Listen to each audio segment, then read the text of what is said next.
over the break, there was a little bit of news, at least. There was an update on the PGA Tour PIF negotiations that, of course, had the December 31st deadline as outlined in the framework agreement. I actually found this hilarious, but the tour literally waited until December 31st at about 5 or 6 p.m. Nope, 5 p.m. evening. It was 5 p.m. Okay, It was 5 p.m. on New Year's at Eve 5 p.m.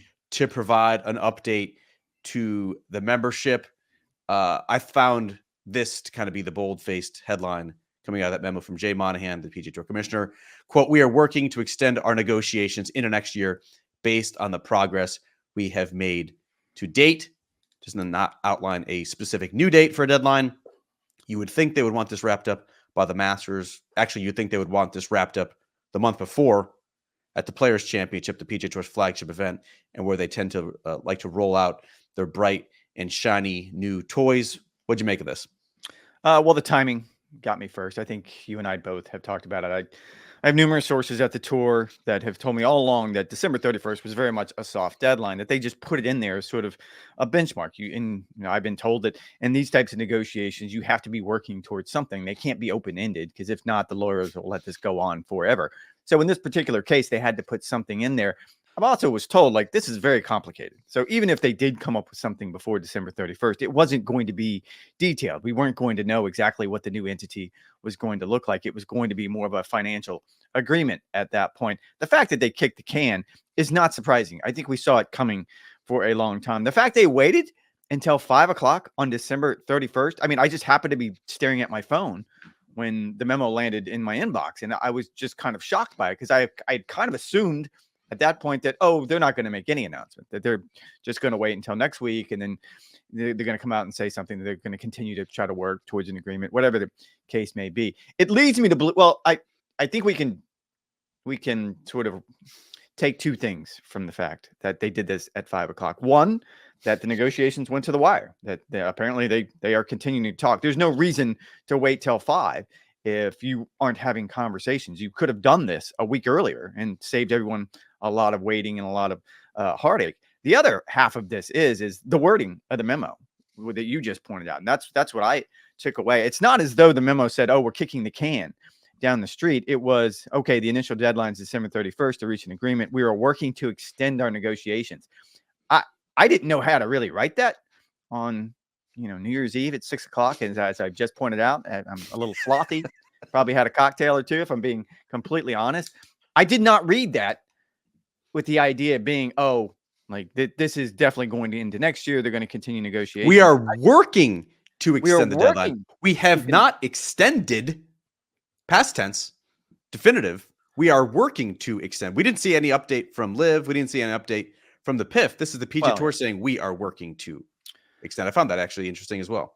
Words are important. And in this particular case, I think the wording of that is interesting. Look, we're going to continue to watch this. From all indications are there isn't a new deadline as of yet. I would expect there to be one. And we'll probably hear more about that as we get into this week at the Century. But man, I mean, everything about it was a little weird. Well, and everything about this since June 6th has been a little weird. But the fact that it was 5 o'clock on December 31st. I mean, I had been told all along that, yeah, that's not going to happen. That's not the way these things worked. And that's exactly how these things worked.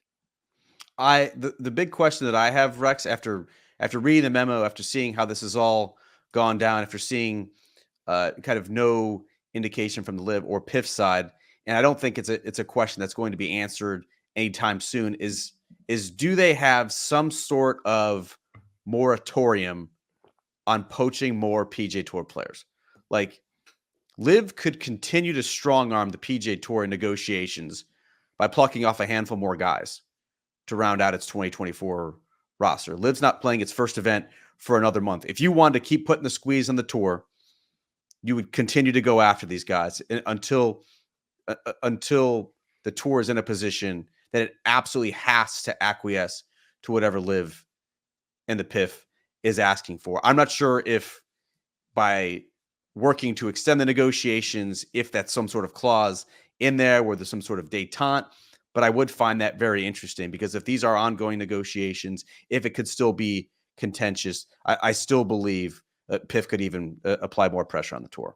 I don't think so. And this goes back to the original framework agreement that was written in there that, they wanted to do away with the poaching. They wanted some sort of peace, at least during these negotiations. And the DOJ pushed back on the language. They just didn't like the language. So the tour took it out unilaterally because they knew they didn't want to create any more red flags than this had already created. My guess is they're not going to suddenly add it in there now. It's not as though the DOJ is going to like it any more now than they would have 6 months ago. No, but And I'm saying, like, if they have to add, they've got to fill out John Rahm's team.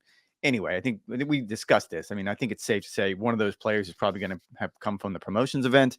And then the other two, I mean, we can figure out whatever combination of rumors that we've heard. They're going to fill it out before the negotiations are over. I don't think at this point, John Rahm was all the chips in the middle of the table.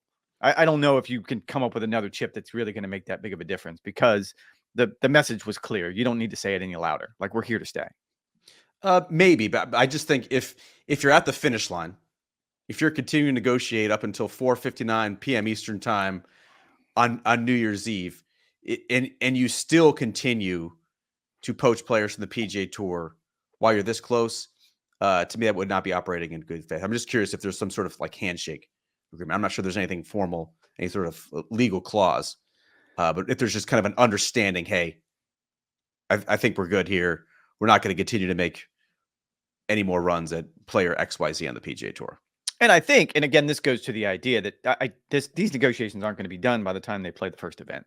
So there's going to be other players that go. Now, who are those players? It could be just random Asian Tour players off the international series. That would be the easiest and most straightforward way to do it in the short term. I don't think John wants to do it. No. My guess is he wants a team, and he probably has his 2 or 3 players he has in mind that he wants to go get. And it doesn't sound as if whatever's going on between the PIF and the PGA Tour is going to stop that, at least in the short term.